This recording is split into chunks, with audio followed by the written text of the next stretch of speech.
എന്നാൽ പിരിയാൻ നേരം ധൃതരാഷ്ട്രർ ഒരു കാര്യം ഗാന്ധാരിയോട് പറഞ്ഞു. ഗാന്ധാരി, ഹസ്തിനപുരം മറന്നുപോയ ഒരു കാര്യമുണ്ട്. എന്റെ അമ്മാവനായ ഭീഷ്മരും മറന്നുപോയ കാര്യം. എന്തിനേറെ പറയുന്നു, ഞാൻ പോലും അത് മറന്നുപോയിരിക്കുകയായിരുന്നു. എനിക്ക് കാഴ്ചയില്ല എന്ന കാര്യം. ഒറ്റ നോട്ടത്തിൽ എന്നെ കണ്ടാൽ എനിക്ക് കാഴ്ചയില്ല എന്നാരും പറയില്ല.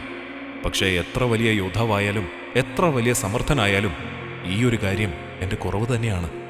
എൻ്റെ ലോകം ഈ ഇരുട്ട് മാത്രമാണ്. ഗാന്ധാരി എത്ര സുന്ദരിയായി എൻ്റെ മുന്നിൽ അണിഞ്ഞൊരുങ്ങി വന്നാലും എനിക്ക് അഭിപ്രായം പറയാൻ കഴിയില്ല. ഏത് വസ്ത്രമാണ് നല്ലതെന്ന് എന്നോട് ചോദിച്ചാലും എനിക്ക് അഭിപ്രായം പറയാൻ കഴിയില്ല.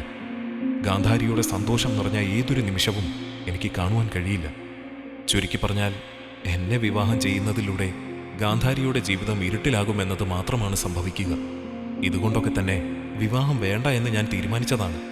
അമ്മാവനാണ് എന്നെ നിർബന്ധിച്ചത്. ഈ കാര്യങ്ങളൊന്നും ഞാൻ അമ്മാവനോട് പറഞ്ഞിട്ടില്ല. പറഞ്ഞാൽ മനസ്സിലാകുകയുമില്ല.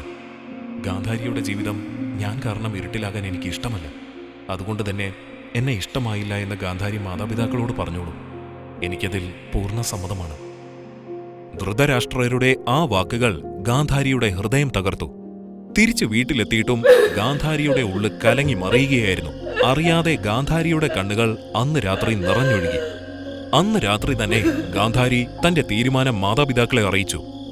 വിവാഹത്തിന് എനിക്ക് സമ്മതമാണ്.